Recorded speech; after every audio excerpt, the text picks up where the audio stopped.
The Emerald Archer rides again in a brand new series courtesy of Joshua Williamson. What'll happen next? Well, let's hop into the pages of Green Arrow issue number 1 and find out together, shall we? Alrighty then, so whether or not you remember the last time we officially saw Oliver Queen was at the end of the Dark Crisis event, all the other members of the Justice League had managed to follow Hal Jordan's light and make it back to Earth. But for some reason, Green Arrow did not, and as he wakes up, he feels the water hitting his face. At first, he jumped to the conclusion that, aw man, I must be back on another tropical island, just my damn luck. Only, too late does our hero realize not only is he not on another island, he's not even on Earth right now, he's on some sort of strange alien planet far from home. Hey, you love that Rocket Robin Hood? Well, get ready for Green Arrow in space.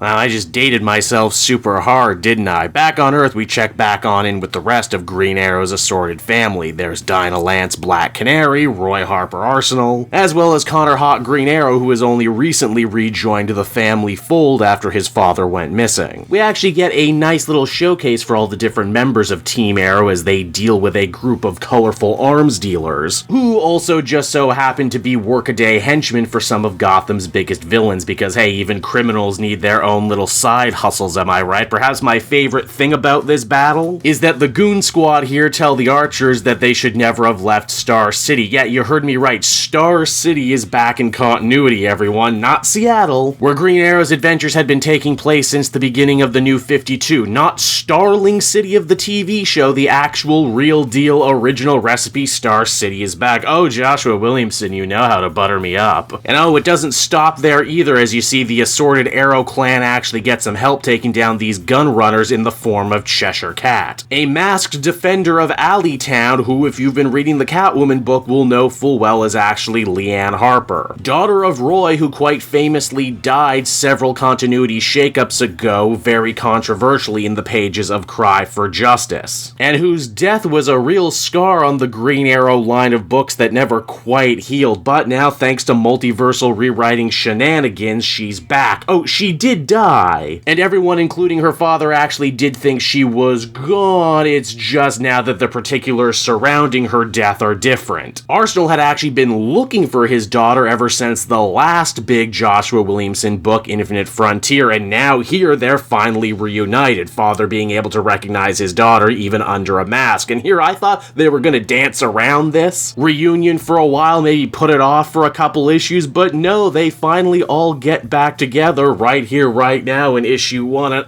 my heart is so full. Of course, Leanne's return right here, right now does indeed beg several questions, mainly that if she's been backing around for so long, why didn't she try and find her father or Ollie sooner? Well, the answer to that question might very well end up surprising you. You see, the way Leanne tells it, the reason she didn't try and look up her family is because she wanted to protect them from some evil force out there that has actively been trying to keep them apart for years now. Yeah, how about that? It wasn't shifting creative teams or retcons or disinterested writers that kept the Arrow clan from being whole. It was actually, well, we don't actually know who it is yet. Leanne implies that it might actually be Amanda Waller, but before she can properly elaborate, she ends up getting teleported away like this was Star Trek or something. Next thing we know, Leanne is actually on the planet that Green Arrow was stranded on in the beginning of the book. She also comes under attack by a new high-tech looking Manhunter, those robots that served as Guardian precursors to the Green Lanterns. The Manhunter, of course, is sure to launch into its famous "No man escapes the Manhunter" speech, only for Ollie to heroically shoot it in the head with a chainsaw arrow. As you can see, Green Arrow has actually been given a full-on science fiction redesign, and I actually like the suit quite a bit. In classic Ollie fashion, too, Green Arrow is sure to say, man, you'd think the Manhunters would update their little spiel. It's 2023, it should be no person escapes the Manhunters. Obviously, Leanne is super happy to be reunited with Oliver, who, guess what, totally recognizes her as well. However, the sweetness of this reunion is short-lived as Green Arrow goes out of his way to walk Leanne to an omniversal teleporter device. Apparently these things are dotted across the planet. But before she can properly use one to get home, Ollie shocks the hell out of her by blowing one up, saying that perhaps it's better that they stay here, because whatever he's learned during his time on this planet has completely changed his worldview, and maybe for the worse as the comic comes to a close. And so that was Green Arrow issue number 1, everybody, and obviously if you've followed me in my channel for any amount of time, you'll know that Green Arrow is absolutely my favorite comic hero Arrow ever, which means I'm probably an easy lay for this new Joshua Williamson series, but even if I wasn't, I'd still probably tell you that I thought this was a really great little debut. Every member of the Arrow family gets their chance to shine with a nice little spotlight. The book goes out of its way to get you up to speed on everything that's been happening in Green Arrow's world over the last couple of years, meaning if you're not the biggest fan, this is actually a really good entry point. Joshua Williamson as a creator is also clearly clued into what longtime Green Arrow fans have been clamoring about for years, because he basically gives us everything we've been screaming about in just a couple pages, only to pull it away for dramatic effect. In fact, I couldn't help but be reminded and do a little comparing to this story and what's currently going on in Amazing Spider-Man right now, because it really does feel like there's two totally different schools of writing at play. One that says, hey, you can't give fans everything they want or they'll get bored and complacent and stop reading, and then you have a series like this that says, nah, you know what, sometimes it actually feels good to give long-suffering fans the stuff they've wanted. But also that you better have some more intrigue and twists and turns in the chamber, lest again fans become bored and complacent. I'll actually be interested to see how this series shakes out, because it was supposed to just be a 6-issue mini, but it was announced today that it's being prolonged another 6 issues, meaning we're going to be getting a full 12. And honestly, I hope the whole thing sells really well and gets good reviews, because as we've seen with Poison Ivy, DC is totally cool continuing to prolong a series and even turn it into a full-on ongoing if the fan demand is there. Overall, I'd give this one a very positive 9 out of 10. This is one of the best debut issues I've read in a very long time, and I mean, what more can I really say besides Green Arrow's back, baby, and I couldn't be happier.